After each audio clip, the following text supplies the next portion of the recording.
pull up, you know I be moving. Whipping the foreign, I'm cruising. The money I'm speaking is fluent. All of my business booming. Stacking my cash in abundance. All of my family funded. Finally got what I wanted. Life is amazing, I love it. Everyone know that I run it. Yeah, look at me now, I came up. I've been thinking back then when I almost gave up on the game cause I never got it my way. Yo les postos, c'est Sacha, bienvenue dans cette nouvelle vidéo. On va décortiquer un petit peu toutes les dernières infos mercato. C'est chaud, notamment du côté du Paris Saint-Germain et du FC Barcelone.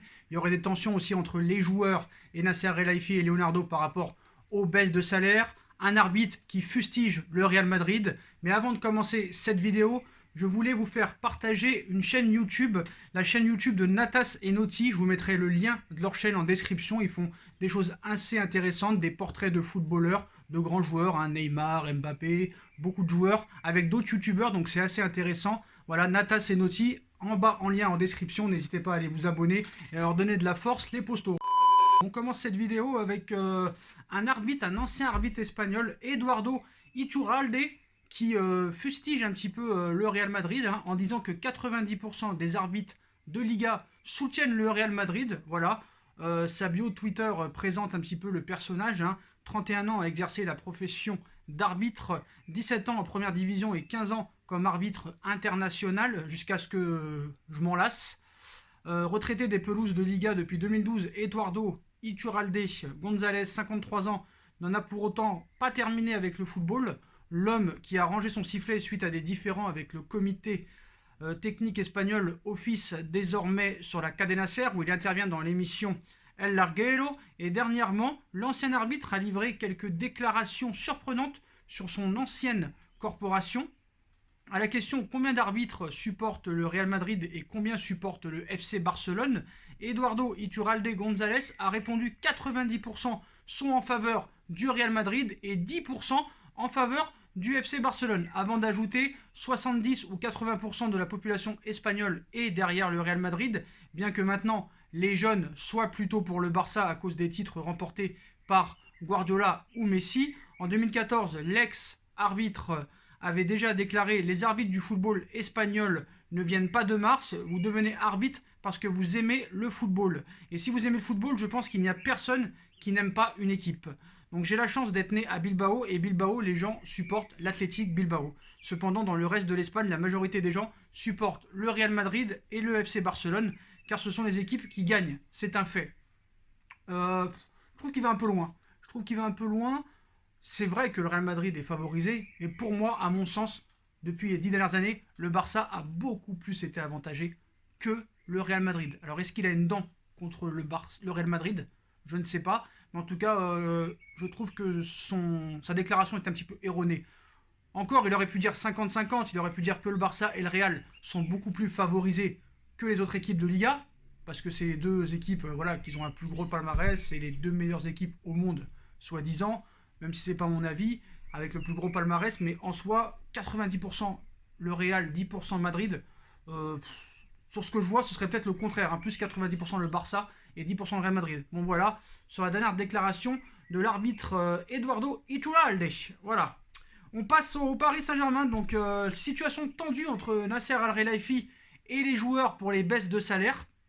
Donc sacré champion de France avec l'arrêt de la Ligue 1, le Paris Saint-Germain semble cependant avoir quelques soucis en interne à cause de la baisse des salaires. La situation serait même très tendue entre les dirigeants Nasser El-Khelaifi en tête et les joueurs. La saison 2019-2020 de Ligue 1, comme vous le savez, est déjà terminée, mais les clubs français ne se reposent pas pour autant, loin de là.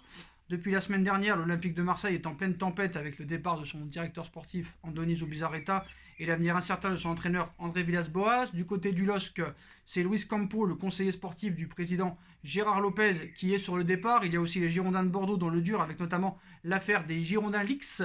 Mais ce n'est pas tout. Là, sacré, on a été champion de France pour la 9e fois de notre histoire, suite à l'arrêt prématuré du championnat de France. Donc Paris semble aussi traverser une zone de turbulence à cause notamment de la baisse des salaires. Depuis le mois dernier, les négociations entre la direction parisienne et les joueurs traînent en effet sur le sujet. Le chômage partiel a bien été mis en place, mais les Parisiens n'avaient pas encore accepté de revoir leur émolument à la baisse, et ça ne devrait pas être pour tout de suite. Thiago Silva serait vraiment dans le viseur de la direction.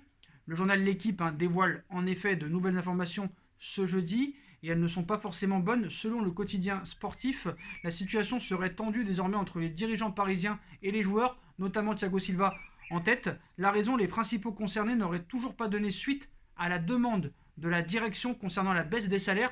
Pire, encore certains d'entre eux ne répondraient même pas à leur président Nasser Al-Khelaifi, même si les joueurs touchent actuellement 84% de leur salaire avec la mise en place du chômage partiel.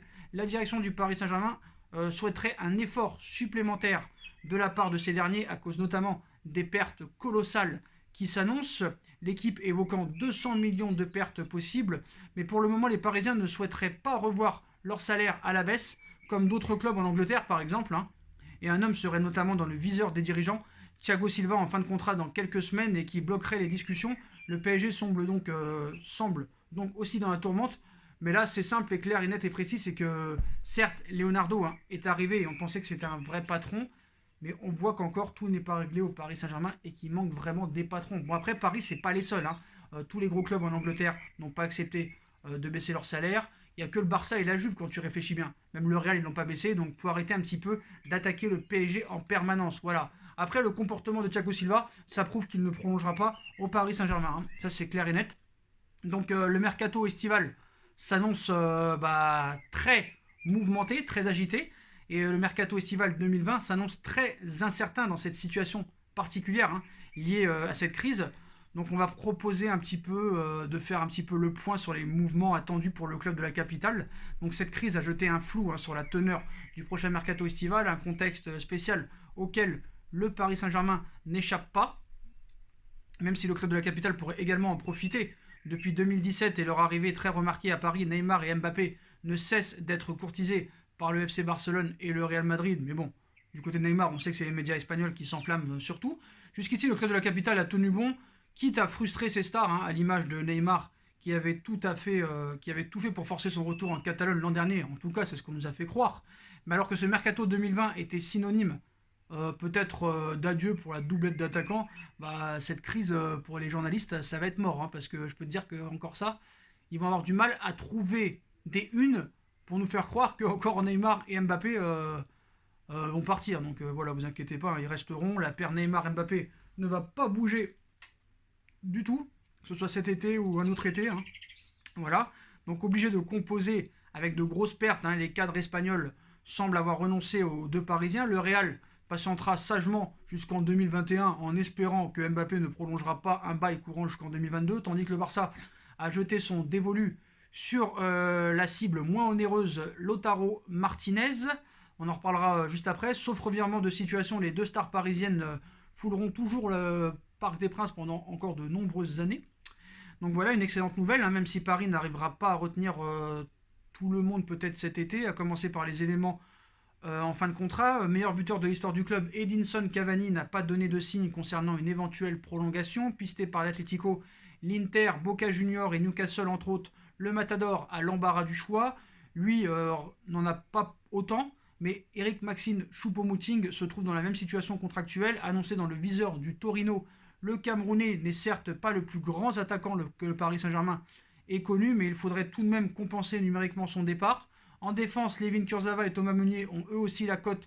L'Atlético, l'Inter et le FC Séville pour le premier cité, Tottenham, Chelsea, Manchester United et l'Inter de Milan pour le Belge.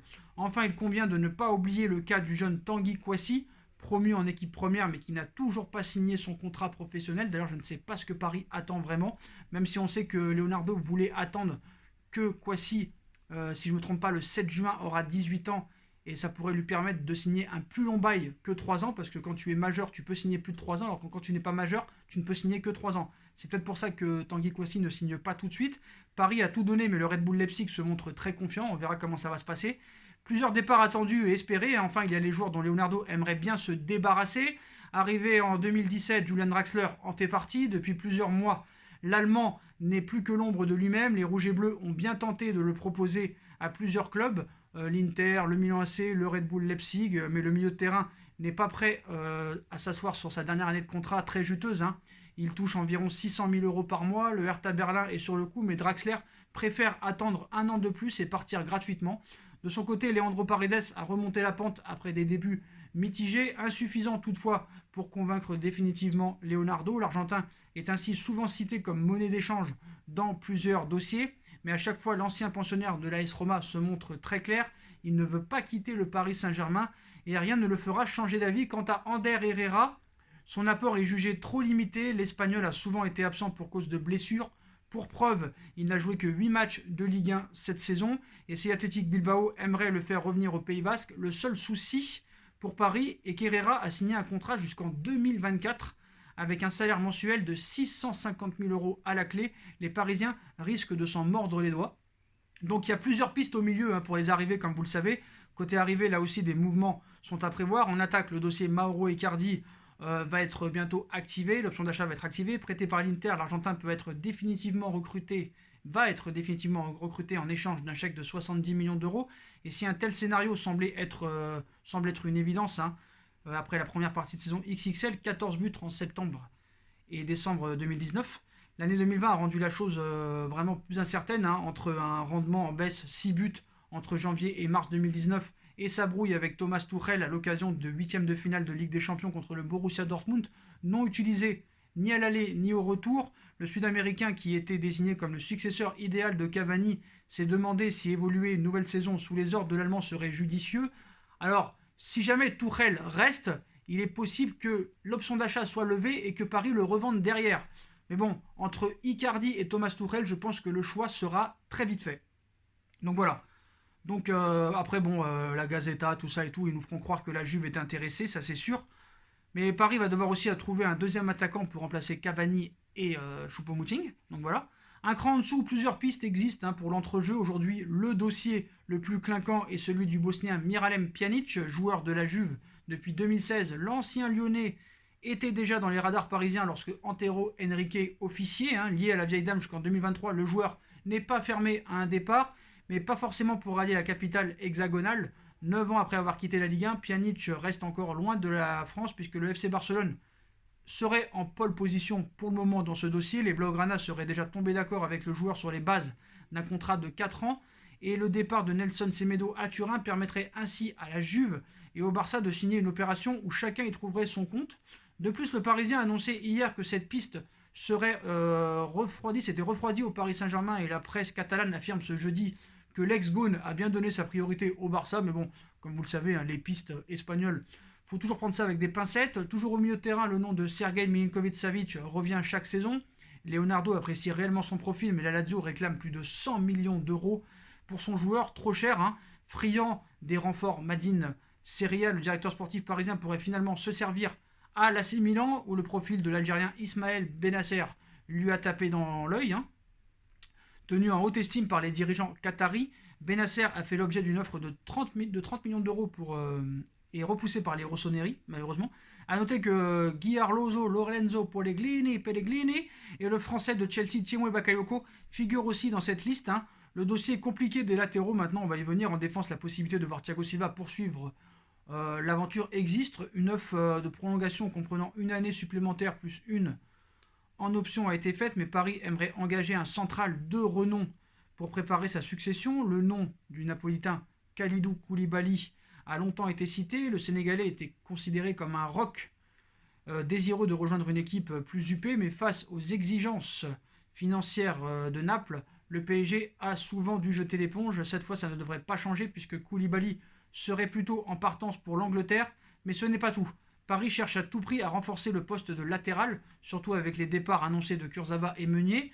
Pour ce qui est du flanc gauche, Théo Hernandez du Milan AC n'est pas chaud à l'idée de venir, tandis que le Brésilien de Porto Alex Telles semble être la solution numéro 1 de Leonardo. Ce matin, les médias lusitaniens indiquent toutefois que Porto réclame 25 millions d'euros pour leur défenseur. À droite, le nom du joueur de Mayence, Raidol Bakou, a récemment été cité. Il n'est pas le seul, puisque Amari Traoré de Rennes, Mattia Desiglio de la Juventus de Turin, Adam Maruzic de la Lazio et Achraf Hakimi de Borussia Dortmund sont également dans la shortlist de Leonardo.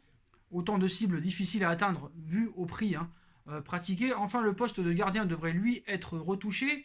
Prêté par Séville l'été dernier, Sergio Rico ne devrait pas être conservé. Son piètre match contre Bordeaux au Parc en février dernier, le 4-3, aurait d'ailleurs fini par convaincre les Parisiens de se mettre en quête d'une nouvelle doublure pour Keylor Navas. C'est un autre Espagnol qui pourrait débarquer, le vétéran Pepe Reina, à qui il ne reste plus qu'un an à Milan. Donc vous l'aurez compris, hein, un chantier conséquent qui attend le PSG cet été. Voilà les postos, voilà pour les dernières infos mercato et actu du foot. Hein. Dites-moi en commentaire ce que vous pensez de tout ça, du chamboulement au Paris Saint-Germain, des mercatos, des arrivées, des départs. Voilà, dites-moi vraiment en commentaire ce que vous en pensez, comme d'habitude. Hein. On bombarde la barre de like, on like à tout va, on partage, on commente, on s'abonne, on active la petite cloche pour être tenu au courant des vidéos qui vont sortir. On me rejoint sur mes différents réseaux sociaux, sur Utip. N'hésitez pas aussi à vous abonner à ma deuxième chaîne YouTube No Feeling. Voilà les postos, je vous souhaite à tous une très bonne vidéo. Enfin une très bonne continuation, excusez-moi. Et à très vite pour une nouvelle vidéo les postos. Tchuss.